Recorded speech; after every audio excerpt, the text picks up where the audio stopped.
Türkiye'de biliyorsunuz ki arazi anlaşmazlıkları hemen hemen çoğu zaman gündeme gelebiliyor. Tabii bu arazi anlaşmazlığı meselesi çok aslında basit bir mesele değil. Özellikle sosyolojik bir mesele. Yani çok yönlü bir meseledir. Bunun belki tarihsel arka planı vardır. O tarihsel arka planı görmeden, bilmeden belki de bugünü anlamlandırmamız mümkün değildir. Özellikle Osmanlı İmparatorluğu'nun batılılaşma ile birlikte, yani 2. Mahmut döneminde batılılaşma ile birlikte biliyorsunuz ki siyasi, sosyal ve ekonomik olarak bir örgütlenme yapısından değişikliğe gidildi. İşte bu değişiklikten maalesef arazilerin durumu da, yani arazilerin yönetilmesi durumu da bundan payını aldı. Bu anlamda biliyorsunuz ki Osmanlı İmparatorluğu döneminde miri sistem vardı. Yani tımar sahipleri vardı ve bu tımar sahipleri devletin bir memuru gibidirler ve arazilerin kaldırıp indirilmesinden mesuldüler. Bunlar herhangi bir diyelim ki suistimale kapı araladıkları zaman, herhangi bir suistimalde bulundukları zaman devlet hemen bunları görevden alıyor ve bunların yerine başkalarını atıyordu. Fakat 1858 yılında yine bu batılılaşma çabası içerisinde çıkarılan arazi kanunnamesinden sonra işte özel mülkiyete kapı aralanmış oldu. Bu aslında bunu meselenin birinci adımı olarak önümüze çıkıyor. İkinci adım da yine Cumhuriyet döneminde özellikle yine batılılaşmanın hızla devam ettiği bir süreç aslında. Yine bu dönemde Cumhuriyet kurulduğunda siyasi bazı hesaplar neticesinde Doğu ve Güneydoğu'daki arazilerin birçok kısmı belli ailelerin ve aşiretlerin eline bırakıldı.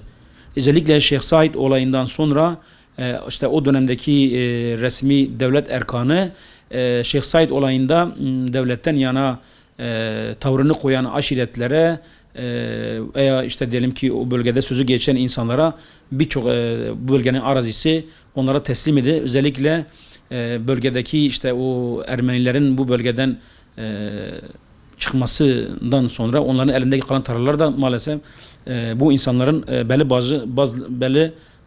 bazı ailelerin eline verildi. Ondan sonra 1926 yılında çıkarılan medeni kanun kapsamında yine bu toprakların bazı özel kişilere, hazine arazilerinin bazı özel kişilere verilmesinin önü açıldı. Birçok insan o dönemde hazineden çok ucuz meblağlarla birçok arazinin sahibi oldu. Ondan dışında diyelim Cumhuriyet döneminde, yine yakın tarihimizde yani bu arazi anlaşmazlıklarının veya işte diyelim ki bölgedeki birçok insanın arazi sahibi olabilmesinin önü açılması anlamında eski başbakanlardan Bülent Ecevit döneminde bir tarım reform yasası çıktı. Fakat bu yasanın da maalesef hayata geçirilmesi anlamında çok da böyle istenen netice elde edilmedi. Hani özellikle o bölgede ben hatırlıyorum, biz de o dönemde çocuktuk, köyde kalıyorduk. Biz de bir ağanın köyünde kalıyorduk. O dönemde benim babama yani belli miktarda dönümlü arazi verildi. Arazi onun hakkıydı çünkü o belli bir süre arazi kaldırıp indiriyorduk ve o şekilde diyelim ki arazinin onun olmasının önü açılmıştı. Fakat o dönemde işte köy sahibi olan ağa denilen kişi ne yaptı? Siyasi gücünü kullanarak, ekonomi gücünü kullanarak veya işte diyelim ki bürokrasideki gücünü kullanarak ne yaptı? Oradaki arazilerin o insanlara dağıtılmasının önüne geçti. Köylere baskı yaptı ve köylerin şehire göç etmesinin sebep oldular ve bu şekilde yani o tarım reformu yasası da maalesef tam olarak hayata geçirilemedi. Onun dışında özellikle o dönemde yaşanan bazı meseleler vardı. Yani o yakın dönemde biliyorsunuz ki Şanlıurfa'da özellikle bazı olaylar yaşandı.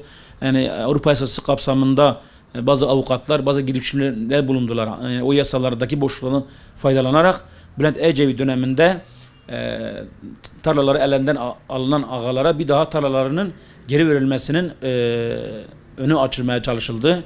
Bu da ister istemez yine bölgede bir kaosun önünü açma gibi bir tehlikesi vardı. O dönemde işte bu meseleler basına çıktı. Buradaki köylüler yüksek bir anlamda tepki gösterdiler ve o anlamda sanki geri adım atıldı. Birçok yani tapuda, farklı yerlerde böyle usulsüz işlemler yapıldığını biz maalesef şahit olduk. Bu da maalesef işte bölgedeki bazı Yani yasalardaki bazı boşluklar ne yapıyor? Bölge halkını maalesef karşı karşıya biz getirdiğini görebiliyoruz. Başka bir faktör de özellikle hani bölgede dinin etkisinin azalmasının da maalesef bu çatışmaların da önünü açtığını söyleyebiliriz. Biliyorsunuz ki Doğu ve Güneydoğu Anadolu bölgesi medreseleriyle, alimleriyle meşhur bir bölgedir. Daha önce mesela diyelim ki bir bölgede, bir ilçede veya bir köyde arazi anlaşmazlığı ile ilgili bir problem ortaya çıktığı zaman hani medreselerin bu anlamda arabulucu rolü çok önemliydi.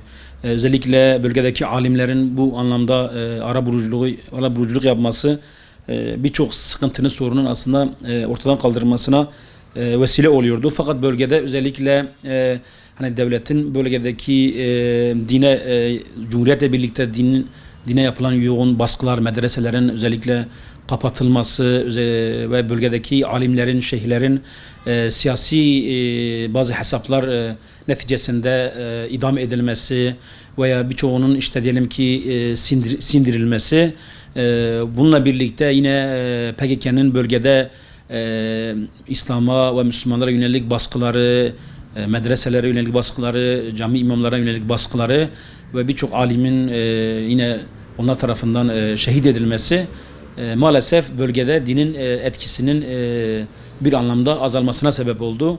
Bu da ister istemez insanlarda dinin etkisi azalınca da insanlar maalesef birbirlerini çok basit sebeplerden dolayı çok rahatlıkla birbirlerini bir küçücük bir toprak parçası için birbirlerini öldürebiliyorlar, kanlarını akıtabiliyorlar. Bu da bir başka faktör olarak önümüze çıkmaktadır.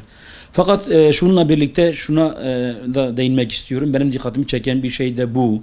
Yani Türkiye'nin birçok aslında bölgesinde araziler var ve bu arazilerin sahipleri var. Neden mesela bir İç Anadolu bölgesinde veya bir Ege bölgesinde veya farklı bir bölgede neden arazi kavgaları bu kadar gündemde olmuyor da Doğu ve Güneydoğu Anadolu bölgesinde, özellikle Kürtlerin yaşadığı bölgede bu olaylar daha çok sık oluyor? Bu gerçekten dikkatimi çeken bir olay. Ben bunu şöyle okuyorum. Özellikle yani Kürtlerin yaşadığı bu bölge yani yıllardan beridir özellikle Osmanlı döneminde, Osmanlı'nın Yavuz Sultan Selim döneminde yani Kürtlerin kendi işlerinde özerk bir yapıya sahip olduklarını, özellikle o dönemde işte Yavuz Sultan Selim'le yapılan anlaşma gereği kendi iç yönetimi kendilerine aitti. Bu şekilde kendi iç meselelerini kendileri aralarında çözüyorlardı. Fakat 2. Mahmut'la birlikte devletin merkezileşmesiyle birlikte yine aynı kapıya çıkıyor meselemiz. Yani batılılaşmayla birlikte siyasi, sosyal ve ekonomik yapının, siyasi örgütlenmenin değiştirilmesiyle birlikte Kürtler de o özel yapı ortadan kaldırıldı ve devlet kendi atadığı valilerle veya o dönemdeki atadığı memurlarla bölgeyi idare etmeye çalıştı. Fakat işte diyelim ki o devlet memurlarının bölgeye yabancı olması, bölgenin kültürünü, bölgenin ekonomik yapısını, siyasi yapısını çok iyi bilmedikleri için, bölgenin dilini iyi bilmedikleri için yani devlet otoritesinin orada tam olarak sağlanamaması neticesinde biz de maalesef o bölgede sürekli olayların çıktığını, sıkıntıların yaşandığını görüyoruz. Yani bu meseleler de aslında bir nedeni de oradan geliyor. Yani şu anda maalesef bölgede devletin yeteri anlamda insanların arasındaki anlaşmazlıkları çözebilecek bir seviyede olmadığını görebiliyoruz. Yani insanlar maalesef mahkemelere güveni kalmamış. İşte bakın yıllarca süren mahkemeler var veya haklıdan yana alınan tavırlar var. Ondan dolayı insanlar ne yapıyorlar? Kendi sorunlarını kendi güçleriyle çözmeye çalışıyorlar. Hani bu anlamda özellikle bu sorunların giderilmesi adına yani batılaşma sonucunda çıkarılan bu siyasi ve sosyal ekonomik örgütlenmenin değiştirilmesi gerekiyor. Yani bizim özellikle bölgede adil bir tarım reform yasasının hayata geçirilmesi lazım. Belki daha önce bazı yasalar çıkarıldı ama bu yasaların tekrar güncellenerek adil bir şekilde hayata geçirilmesi lazımdır. Biz görüyoruz işte Şanlıurfa bölgesinde bazen bir ailenin 10 tane köyü var. Bir ailenin 10 tane köyü var. 10 tane köyün bütün arazilerini kaldırıp indiriyor. Oranın bütün parasını, hepsini kendisi kullanıyor. Fakat öte taraftan binlerce ailemiz maalesef köylerde yaşadıkları halde, köyde oturup kalktıkları halde, ekonomiye büyük katkılar sağladıkları halde maalesef bir metrekare bile toprakları yok. Bu da nedir? İşte toplumda maalesef büyük bir dengesizliği getirmiştir. Bu dengesizliğin bir an önce giderilmesi için siyasetin bu konuda çözüm getirmesi gerekiyor. Yani bütün bölge halkıyla, alimlerle, kanaat önderleriyle, yani işin hukuk boyutunu, sosyolojik boyutunu, siyasi boyutunu, ekonomik boyutunu, yani bölgedeki insanların katılımıyla birlikte ortak bir ve adil bir çözüm üretilmesi gerekiyor.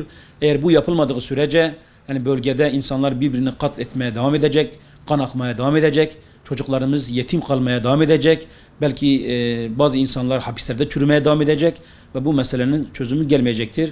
Bu konuda biz Hüdapar olarak inşallah siyasetin bu konuda elini taşın altına koyması gerektiğini düşünüyoruz ve bu şekilde yetkililere de çağrıda bulunuyoruz.